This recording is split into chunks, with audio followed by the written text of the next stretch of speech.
Well, welcome back to the workshop. And last time you were here, I think I was just about to put the frets into the Project Phoenix archtop guitar. Well, things have moved on quite considerably since then, so let me just show you what I've been up to. And here it is. And I bet you weren't expecting that, were you? So what started life as a 6-string archtop F-hole kind of jazz guitar has now really been transformed to a semi-acoustic electric bass. So in this video I want to show you some of the various pieces of hardware and get it all set up ready for playing. So off we go. So I'm just about to start work on the bridge, and I couldn't believe my luck when I came across this particular bridge here. It's made by or for Kumo, a Japanese company who made Mosrite guitars after really Mosrite stopped making them in America. So these were the Mosrite guitars made in Japan, and this is a bridge obviously off of one of their basses.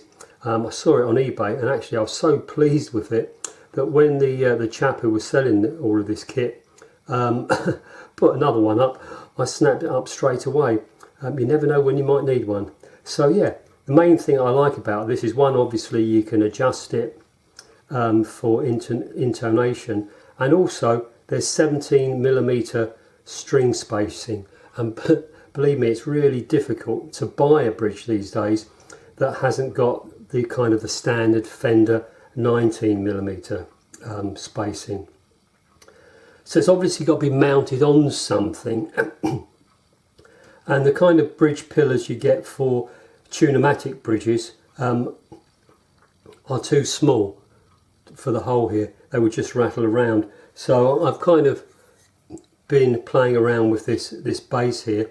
So essentially I've got some stainless steel M5 screws here, and I found also online these M5 thumb nuts.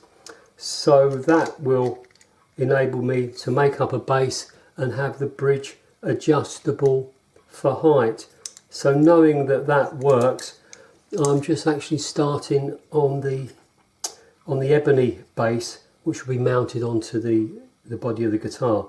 I've just drilled the holes and I'm about to tap them to take the M5 screws. Do that whilst the whole thing's square, because what I've got to do is shape the bottom of this so it fits on the curve of the archtop.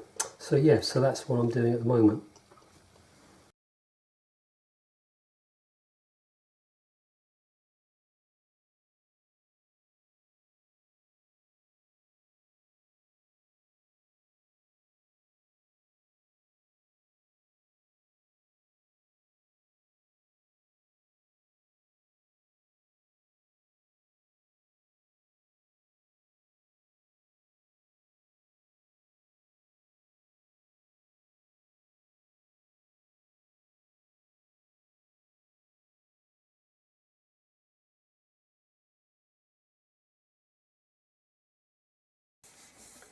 So there we have it then, the completed bridge in its final position.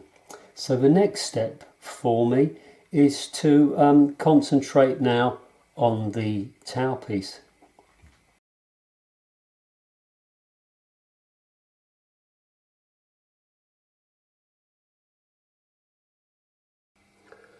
So I spent quite a while thinking about the design of the tailpiece, and over the next few scenes you'll see the design I've come up with and how it evolves.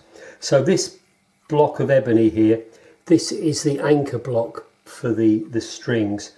So obviously the strings come out this side, and it's counterboard on the reverse side here to take the ball ends of the strings. So yeah, that will go through there like so, and then this will be fixed down onto a piece of brass. One of the things that you've got to be careful with when you're designing a tailpiece for something like this kind of semi-acoustic bass, is that the strings themselves are fixed length. And what I mean by that is, as you get towards this end, you actually run out of that actual string. So what you want to do is to make sure that the tailpiece isn't so far down the body that you haven't got enough string left at this end to reach up to where the nut is, if that makes sense. Anyway, you'll see as I go along. So there's the brass plate that I'm going to use. It's all been marked out. I've drilled the holes that I need to drill at this stage whilst it's still flat. It's obviously much easier to do it like that. And now I'll cut it out and clean the edges up and prepare it ready to put the bend in it.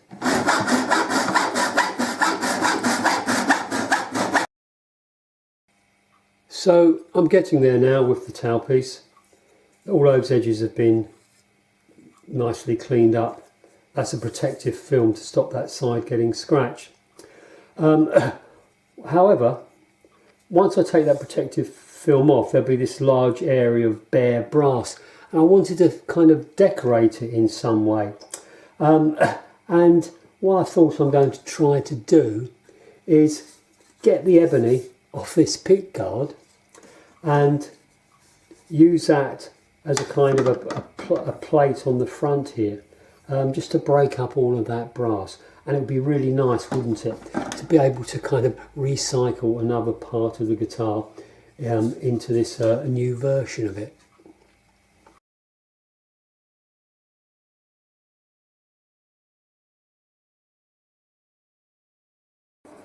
So it appears that that piece of ebony that I used for the pickguard wasn't as thick as I thought it was.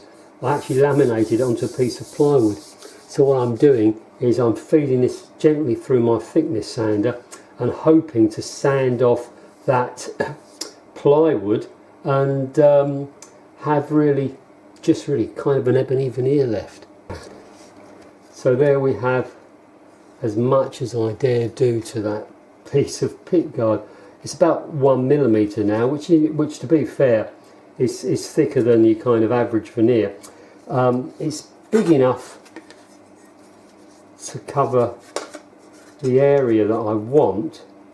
So what I think I'm going to do is laminate this again with some black veneer on the back there to give me a bit of thickness, and then cut it out, and really we'll see what we see.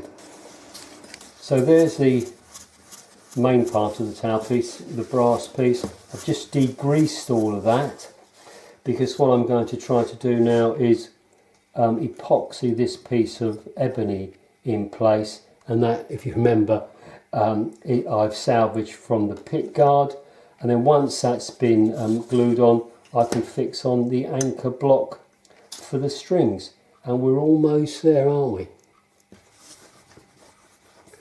Right, so there we have it, the completed tailpiece, and that's ready now to go onto the guitar. And that's my piece of ebony which I salvaged from the pick guard.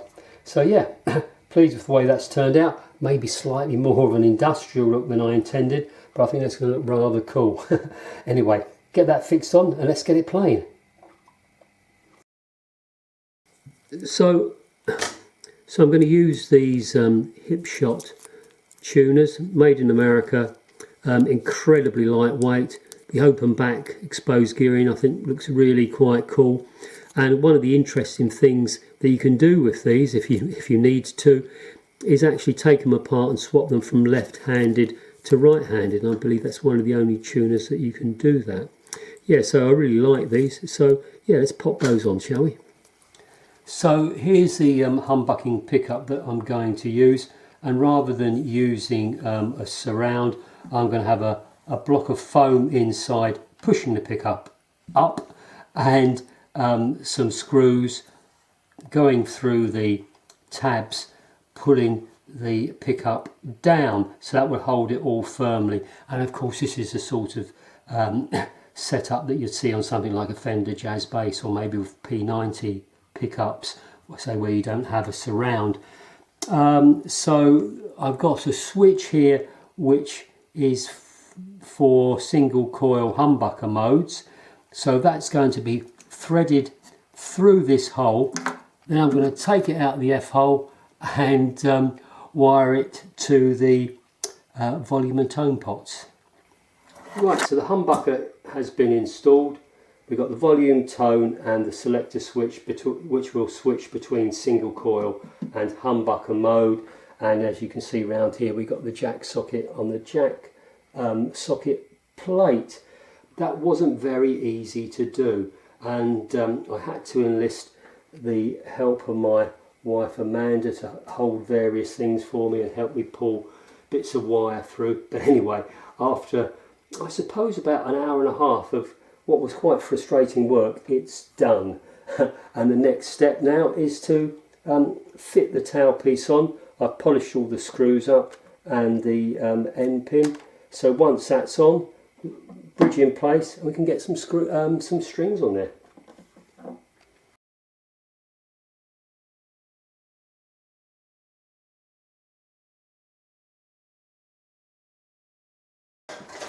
So all the hardware's in place, and I'm just putting the strings on now.